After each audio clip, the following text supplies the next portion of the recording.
mbok weruh ning aku saben ketemu gawe aku kangen kebayang teko ngimpiku. Apa kowe ra krasa tresno sing jelas ning ngarep motor Pandorogo wis jam apa ati wis monggo pinarak nanging takdir Gusti sing ra iso ditolak.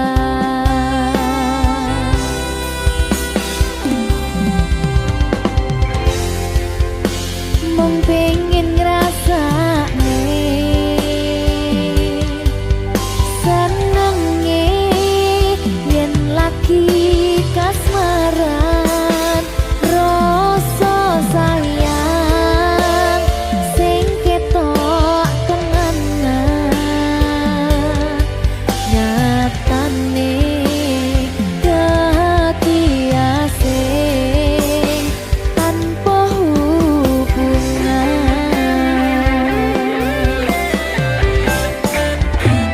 Ngopo kowe ra ngelih kesempatan dong lekasih padahal hati wis pengen dadi siji tingkahmu sing ra nentu sing marai aku yakin ragu pengen bersatu.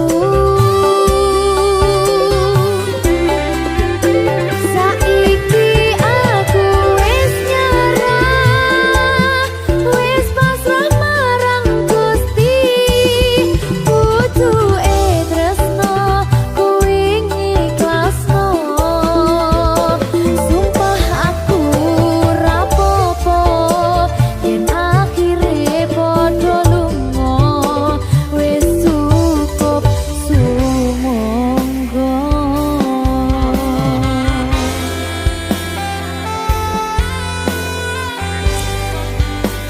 Wis ngaliyo wis ndak apa-apa. Boleh liyane.